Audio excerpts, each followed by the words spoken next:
great. Have an interesting guest today on Clarion Connection. Chris Gemmell joins us on Clarion Connection today. Chris has spent most of his life working with higher education. First, I guess his first steps was his father was James Gemmell, the president of Clarion University, and later he went to work in higher ed and also joined a consulting firm in the 1990s and is still active in consulting. And we're actually going to talk a little bit later after the break about that consulting with GlidePath and the NFL work that Chris is doing. But first of all, we're going to talk about an unusual path that he took. He has all this higher ed experience, and he's also a farmer. I can't. First of all, thank you for having me this morning, Ron. I'm very honored to be here. And I can't actually take all credit for what we refer to as Lavender Green Farm in Knox, Pennsylvania. It was actually the brainchild of my wife, who, during our years in Boston, Massachusetts, discovered and fell in love with lavender. And at that time, we had several plants on the stoop of our townhouse, the front stoop, and that passion grew forth into the late 1980s when my wife purchased her maternal grandmother's farm in Knox, and decided within a few years that she would really like to change course and migrated away from her grandparents' imprint, which was principally one of raising beef cattle and guinea hens and donkeys and burros and doing a little bit of drilling for oil, to developing an organic farm that was principally lavender based. I understand from your website that Lavender Green is one of the oldest commercial lavender farms in the United States. Yes, that's correct. When she decided to go beyond just several plants on a front stoop, she began to research what needed to be done to floor plan a lavender farm, and consulted with Dr. Tucker at University of Delaware, who at the time was the premier authority on lavender in North America. And humorously, his opening salvo to her was, "You can't grow lavender in Clarion County because the growing zone was just too unpredictable, that we didn't get enough sunlight, we don't have enough sunny days." All of these dynamics are agriculturally charted. And so we began very quickly to play tricks. After an initial experiment with about a dozen varietals of lavender, we realized to some extent he was correct, that there were at least a half dozen varietals that were just too fragile to sustain in our climate here.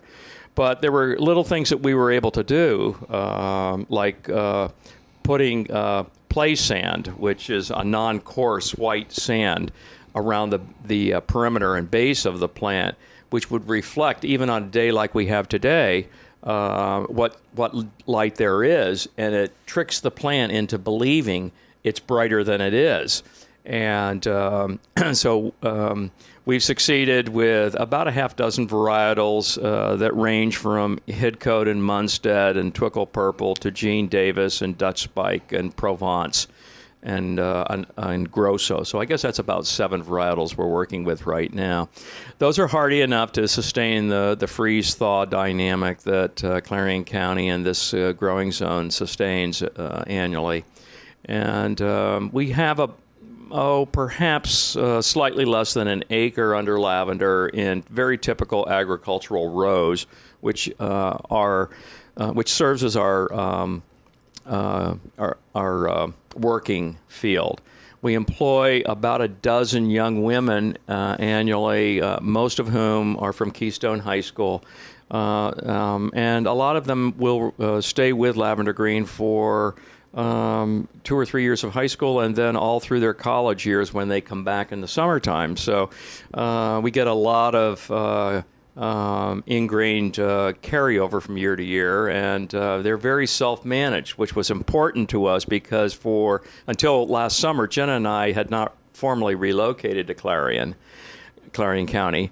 And so we were only here intermittently during the summer to manage the staff. But they're highly disciplined. It's not something that I probably could have said about myself at their age. First of all, in the summertime, they're up very early. They show up for work around 7 in the morning because you need to harvest lavender before 10. And the reason for that is the sun reaches a point where it starts to get very warm, or warm enough for the plant that if you harvest thereafter, the essential oil that is in the stem of the plant will begin to recede back down into the root ball for the day. And the importance of capturing that essential oil prior to that phenomenon is so that you preserve the fragrance of lavender for up to 10 years in the stem. Lavender is the second most valuable herb, second only to ginseng. And so you've beat the critics, and you're now able to grow this lavender. What do you do with it after that? Lavender has great versatility. Ours is organic, so it can be used in everything from culinary cooking. Some of your listeners might be familiar with an herb mix called Herbes de Provence, which is a seasoning that can be used on literally everything from poultry and seafood to beef. We have about 400 products that are made principally by local craftswomen in western Pennsylvania that are marketed internationally by way of a net-centric business. The URL is lavendergreen.com, and the product line ranges from spa, wedding, closet. As you can imagine, the vast majority of customers tend to be women, but we do get equal number, not equal, but we probably 25% of our customer base are men who may be buying something that has been manufactured for a woman's taste. We make sleep pillows, eye masks, eye pillows, neck rolls. The neck roll, of course, has been around for quite a while. You probably have seen them if you've done any flying, bi-coastal flying, where you're on an airplane for more than an hour or so, and the seats are not necessarily ergonomic. So the neck roll pillow does help take out that lower lumbar problem. I see on the website there is a variety of products. It's kind of surprising. Do you take custom orders too? We do. I mentioned that part of our focus is weddings. We do a lot of custom work for brides or brides-to-be. Everything from, we've had brides who wanted to have lavender sewn into the hems of their skirts and their bridesmaid skirts, to the more typical kinds of use, which is instead of throwing rice, you throw lavender. Lavender is biodegradable. Rice is not. You don't need to sweep it up. It leaves a nice residual fragrance for a period of time when you step on it or you crush it in your hand. You will. Those of us who are old enough to remember French milled soaps and English milled soaps from the 1950s will quickly recall that fragrance, and that fragrance is lavender. That was one of the key ingredients that Europeans used in their fine milled soaps. Is lavender regarded as something to help your mood? It is. We have Jenna has explored a number of uses of lavender and markets it in a variety of synergies, products that address everything from road rage. She has a product, in fact, that we used to euphemistically refer to as road rage relief. She uses actually another term for it now. But it also is a non-medicinal alternative to sleep enhancement. The product we sell on through Lavender Green is called Sandman. And we also, there's another synergy called Focus Friendly, which is to help us all with that post-lunch coma. When we return from our lunch, and about 2:30 in the afternoon, we're suddenly nodding off. And so if you inhale or just lightly pass the diffuser over your nose, it'll awaken you. And it's probably healthier than 5-hour energy drinks. It is, yeah. There's no negative downside to it. It does not leave you jittery, and nor does it either turn you into an insomniac or somebody who never can wake up. It's a very natural alternative to a lot of the over-the-counter medicinal treatments for various problems. You mentioned this is all locally grown and then internationally marketed. Has the marketing been difficult, or does it spread the word itself? Well, we do have some over-the-transom customer base that finds us through Google and Yahoo searches, and optimizing the site, of course, has been key to getting yourself up on that first page when you do a search. So if a bride, let's use that example, is beginning to think about her wedding plans, and she'll just use the search word weddings or something like that, we come up on Yahoo and Google's first page. Of course, if they target the actual word lavender or a specific synergy or a product like a sleep pillow or a neck roll pillow or something like that, all of those products have been similarly optimized, and so they'll quickly find us that way.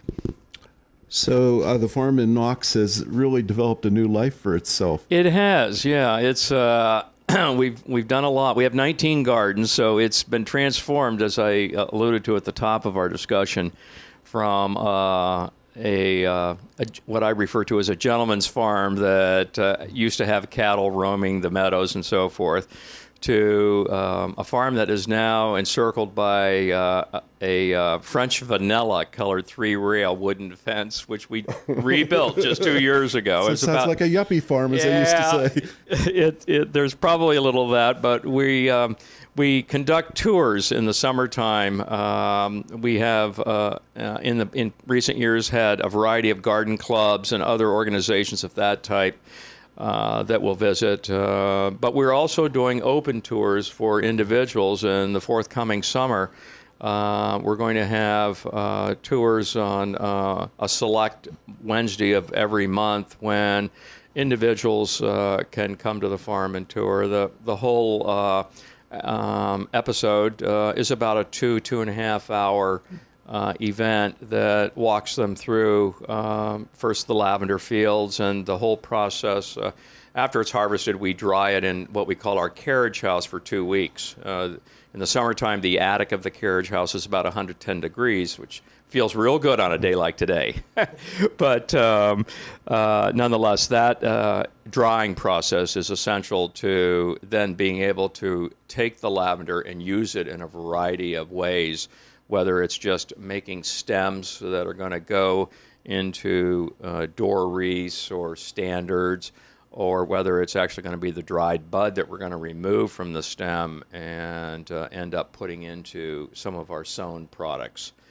If anyone listening is interested in your products or the tours coming up this summer, how do they get in touch with you? They could do so through email, which is, I can give that real quickly. It's Lavender Green Co., which stands for company, C-O, at AOL.com.